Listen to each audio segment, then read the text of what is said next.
Hey, happy day. Democrats in the US of A, they want to close all of the schools and keep the kids at home for many more months to come. And then, of course, the parents also have to stay home. Daycares wouldn't be open, and the parents, even if they did have a job, they have to leave the job and stay home and do the real job, look after their kids, right? The Democrats, they're prepared to destroy the nation, just anything, up until November to get rid of President Trump, because I really think that's part of it. I got to say, you want to walk in the shoes of the other folk, right? Kids don't get the virus statistically, that's it. You look at it, I mean, it just doesn't happen, for heaven's sakes. Educate the youth. What's wrong with you people? Hey, bright idea. Look at this. I mean, there's 6 feet of distancing right there, 3 feet per person. It's all in the footwear. Hey, a bright idea. The American people, on the left. A white guy shoots a black guy, and it's international news, right? Just the other day, a 22-year-old black guy, he went, and for no reason whatsoever, he went to a cemetery, a cemetery that almost seems weirdly appropriate, but in any event, for no reason, he started shooting people. He shot 2 white guys. Stray bullet went out and hit a car. A white guy was in the car. He had a legal weapon. He came out and he shot and killed the bad guy, the black guy. And you know what? The mainstream press, they're mum about it. Nobody's saying anything. How about some riots? I mean, this is all goofy. I mean, colorblindness is good. What is wrong with these bloody people? So many people in Canada have written and have called and have asked me, who are you going to vote for? Who do you think will win, and who should win the leadership of the Conservative Party in Canada, right? Kind of interesting questions, and I got an interesting answer. Firstly, in terms of who should win, Derek Sloan should win because he's the real conservative of the lot, right?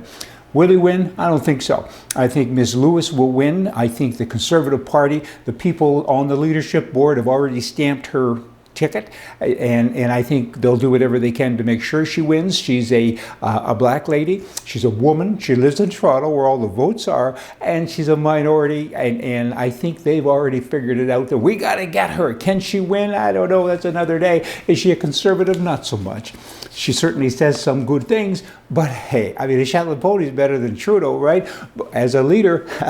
But she's not the person. I mean, she's a dual citizen. She's a citizen of Jamaica. I understand, at least she's from there. When she was a kid, she came over to Canada. I get all of that. And she lives, we all get it.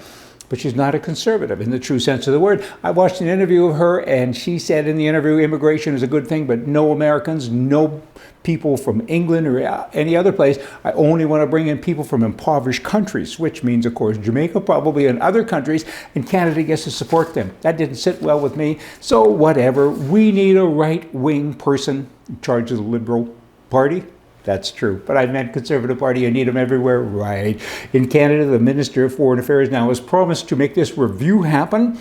Only has made the promise because they've been caught, right? They've been caught. They said, we found something else. So now this minister says, I will review Ottawa's purchasing security equipment, as details are now emerging from these 5 contracts that were awarded to a very controversial high-tech company that has a connection to the highest level of communist China. Are you kidding me? They got the winning bid for X-ray scanning equipment and software that provides security for 170 Canadian embassies, consulates, and high commissions worldwide. Worldwide, this is security of your nation. If you're Canadian, and if you're not Canadian, be concerned anyway, because this thing has rippling effects, right? And this company was founded by the son of the former Chinese president. Communist president. Wow. And this Trudeau guy, the Prime Minister of Canada, he is a communist? Kinda, I guess. He's doing this. He thinks that China is a great place. He says it, he likes it, and look what's happening. He's destroying the country. Last year, for instance, Brian Mulroney, former Prime Minister, I think now he's in second place with regards to corruption, because nobody could beat Trudeau. Mulroney last year, I'm not suggesting this is corrupt because I don't know the details, but he made close to $14 million as a director for a cannabis company. So, do you think there's some concessions? Maybe, kind of, sort of. He was the Prime Minister of the Progressive Conservative Party. 2 words, progressive left, conservative right, virgin hooker. Same kind of stuff all the time, right? He was caught with bags of cash and all kinds of corrupt things, and now he's doing this, and he's making headlines again as well. He's talking, okay? I mean, him and the Prime Minister. Good news is he's number 2 now. Under the Liberals, in Canada, it's Canada, the country, is quickly becoming a banana republic. I've talked about this before, and you know that $900 million that he gave away to students so they could volunteer? Who pays people to volunteer, right? I thought volunteering was a free thing. And here's $1 billion. $1 billion. And I'm going to hire my mother, my brother, and everybody I know to come and tell you how great it is. I'm going to pay them hundreds and hundreds of thousands of dollars, and you all get to volunteer, and I'll pay you. I'm repeating because you know what, you just can't make this stuff up. It's totally, totally bizarre. Recently, I was in a little town in British Columbia, Canada, and there are several Indian communities within the town. And we were talking about them, and I was with some white liberals, and the one white liberal lady said to me, "We took their land." I said, "Really? That's all you got?" She says, "We took their land." I said, "Well, actually, we didn't. But what, we took their land? That's your position, is it?" "Yes." I said, "So that makes you unhappy?" "Yes." "What do you want to do about it?" She said, "Well, what's to do? Let's just keep giving them money." And I said, "I have a solution for you. Instead of giving money to them, why don't we give it to you? You have a house here, so the government will buy your house. The government will buy all the businesses from white people, then give your house, give all the businesses to the Indians, and guess what? Bingo, they have their land back." She thought I was from Mars. She said, "What? How dare you?" She got mad at me. And I said, "Why are you mad at me? You said that we took their land, and I'm saying give it back. I mean, if you don't have something more intelligent to say than that, be quiet." I said to her, "Good bloody grief." I said, "You're not looking for a solution. Do they want their land back? Or they just want to keep getting paid? What's the deal? Can't we do a deal?" There is no deal with that.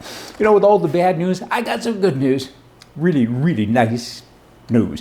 It's about love. Here's a woman, her husband has Alzheimer's in Florida, and he's been in an institution for several months, and of course with COVID, she has not been able to see him for at least 4 months. And she's sad, right? And so what did she do? Instead of doing the Zoom thing and everything, and he probably wouldn't understand it anyway, she went and got a job there. She got a job as a dishwasher so she can now see her husband every day. That's love. That's pretty cool. Hey, y'all come back tomorrow. See ya.